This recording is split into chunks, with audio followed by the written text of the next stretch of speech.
All right, so are you ready for this? This time we're diving into a question that's got me seriously thinking. Can the Trump administration just take money from anyone's bank account? We're talking a potential nightmare scenario here. It is a chilling thought, and you're right. It all begins with a seemingly routine FEMA payment to New York City.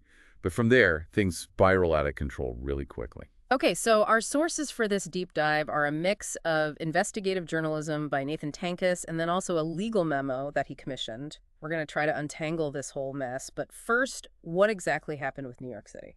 FEMA clawed back a massive $80.5 million from the city's account, which isn't just a slap on the wrist that's enough to cause an overdraft in FEMA's reason. They claimed the city misused funds that were meant for housing refugees. And misused how? What are we talking about? They put some of the refugees up in a hotel, and FEMA claims it's a hotbed for gang activity. Okay, wait, Venezuelan gang? Right. And then this is where Elon Musk enters the picture. Yeah, the day before FEMA took action, Musk tweeted that his Department of Government Efficiency, or DOGE, uncovered this supposed misuse of funds. He even used the word clawback in his tweet. Wow, so Musk might be influencing federal agencies with a tweet. But if this isn't just about NYC, what's the bigger concern? The concern is whether the Trump administration is using their control over the payment system to target anyone they want. So think about this. You get your paycheck direct deposited, you pay bills online, maybe you receive Social Security that's all running to the automated clearinghouse or ACH. So ACH is basically the nervous system of our financial world, and if they can control that, things could get scary really fast. Exactly. And to really grasp the potential for abuse here, we need to talk about payment finality. So with cash, it's simple. You hand it over, the transaction is done. But with electronic payments, things get a lot more complicated. Because theoretically, your account could always be debited. So is any digital transaction ever really final? That's the illusion we all live with in a digital world. We depend on laws and norms to maintain trust in the system. But according to that legal memo Tank has commissioned, the government might have found some loopholes. So what did the legal deep dive uncover? Well, the rules governing ACH are set by NACHA, which is a private banking association, and then also a federal regulation. But the thing is, government agencies are basically exempt from NACHA's enforcement. Wait, so the government doesn't have to play by the same rules as everyone else? It seems that way, and what that means is there's this real lack of accountability for how the government actually handles payments.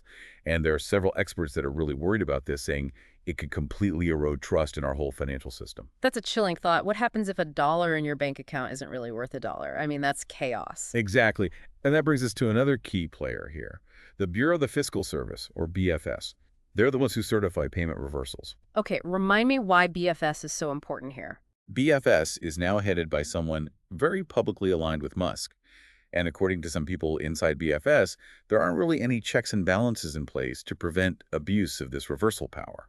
Hold on, so someone with a political agenda could use this power to target people. That's the worry, and the legal memo suggests that FEMA's reversal might have been within the allowed time frame, but their reason for doing it might have been, shall we say, off book. So they technically follow the rules, but maybe not for the right reasons. That does seem shady. Which leads us to the big question. Was this a power grab that was disguised as a routine error correction? And there's more. The articles also reveal that the FBI tried to freeze accounts related to an EPA grant program. Whoa, the FBI is involved too. This is getting way bigger than just a FEMA payment dispute. It seems to fit a pattern. The Trump administration is testing the limits of their control over the financial system. And if they can target a city government, why not individuals? That is concerning, and to make matters worse, Tankis's sources were terrified to go on the record, and that says a lot about how seriously they are taking this whole thing. It definitely adds another layer to this already unsettling situation. Okay, so we've got a potential abuse of power, we've got this shadowy figure pulling strings, and then a payment system that might be a lot less secure than we all thought. This is just the tip of the iceberg, isn't it? You could say that again, we're really just getting started. Okay, so we've just uncovered some seriously unsettling stuff about just how much control the government might have over our money, and this all feels like a big knot. Help me untangle this a little bit. What's the most important thing you think we need to understand here? You know, it's really easy to get lost in all the technical details of the payment systems and all the regulations. But the thing we need to remember is that these issues have a huge impact on our daily lives and our basic freedoms. Because if the government can just manipulate payments like whenever they want, it's like the rule of law doesn't even matter, right? Yeah, that's the danger here. It creates this climate of fear where people are afraid to speak out or to challenge authority because they're worried about some kind of financial retaliation. So it's like everyone's got this digital sword just hanging over their heads, waiting to drop if they step out of line. But what about New York City? Are they just going to roll over and take this? Actually, they filed a lawsuit against FEMA challenging the legality of that whole clawback thing, but it gets complicated because of internal city politics. What do you mean? Well, the mayor seems kind of hesitant to push too hard against the Trump administration, maybe because he's worried about retaliation. So they're stuck between a rock and a hard place. They need the money, but they also don't want to poke the bear. It's a classic David versus Goliath story, right? So what do you think their chances are of winning this lawsuit? It's tough to say. The legal memo that Tank has commissioned does raise some valid legal questions about FEMA's actions. But, the government is pretty good at finding ways to justify its actions, especially in court. And then on top of that, the courts are already just swamped with all these cases related to the Trump administration's policies. So this whole thing could drag on for years. Okay, so let's try to play this out a little bit. What's the best case scenario here, and then what's the absolute worst case scenario? Okay, well, best case TS. The court sides with New York City and sets a legal precedent that limits the government's ability to just seize funds without a really solid justification. And that could even force like a reevaluation of the entire ACH system and how we make sure of payment finality. Maybe it would even lead to some stronger safeguards against abuse, Yeah. things like that. Okay. I'll take a sliver of hope, but what about that worst case scenario you mentioned? Worst case, the court sides with the government. And that basically gives them free rein to manipulate the payment system however they want it. Could open the floodgates to all sorts of abuse, with political opponents, activists, everyday people even becoming targets. It's like something out of a dystopian novel, a world where the government can just control your money with a click of a button. It is a chilling thought. And it really highlights the fact that we can't take our financial freedom for granted. We really have to protect the systems that underpin our society, and more importantly, hold the people in charge of those systems accountable. So what can we actually do about this? Do we have any power in this situation, or are we just pawns in their game? I don't think you're powerless at all. The first step is definitely awareness. The more people that understand what's at stake here, the more pressure we can all put on our elected officials to actually do something about it.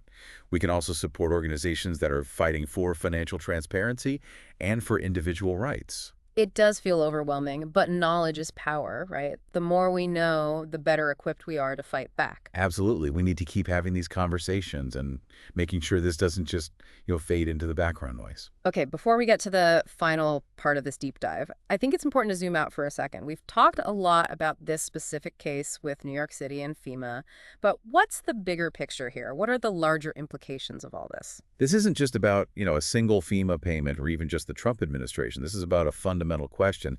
How much power should the government have over our financial lives? And what safeguards do we have in place to prevent that power from being abused? Those are questions that everyone should be thinking about no matter what their political beliefs are. Exactly. In a world that's, becoming increasingly reliant on digital systems, the answers to those questions have really huge implications for our personal freedoms and even the future of democracy. Okay, so I think we've established that this whole situation has the potential to go very, very wrong. But I'm still struggling to wrap my head around what that actually looks like. How could the government use this kind of power against just like everyday people? Give me a real world example. Imagine this. You're a small business owner. Maybe you've even spoken out against a certain policy.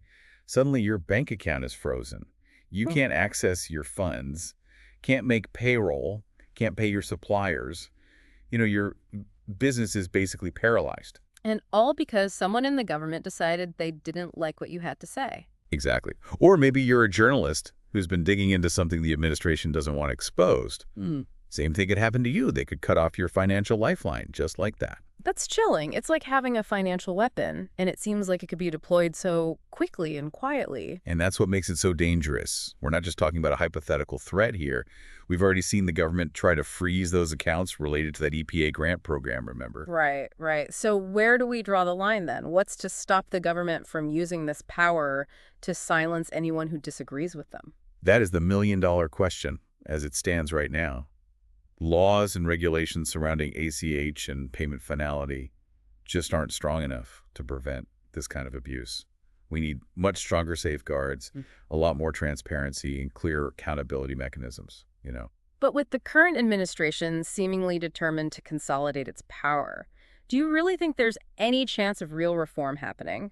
It might seem like a long shot, but I don't think we can afford to give up hope. Public awareness is key here.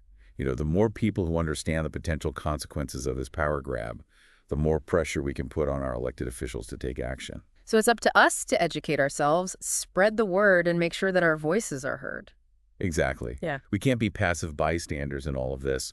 Our financial freedom and maybe even our democracy are at stake here. This has been a really intense deep dive. We've gone from a seemingly routine FEMA payment to, a potential dystopian nightmare. We've learned about the hidden dangers within the payment system and the potential for those systems to be weaponized against us.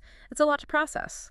It is, but I think it's important that we keep talking about this, keep asking questions, and keep demanding accountability. So to our listeners, don't let this be just another scary news story that you forget about tomorrow. Take this information seriously. Do your own research. Talk to your friends and family about it. Reach out to your elected officials. Let them know that this matters to you. We can't let this issue fall through the cracks. The time to act is now before it's too late. Thank you for joining us on this deep dive. We hope you continue to learn more about this issue and join the fight to protect our financial freedom. Remember, knowledge is power, and together we can make a difference. Absolutely. Until next time, stay curious, stay informed, and stay vigilant. This is the Deep Dive.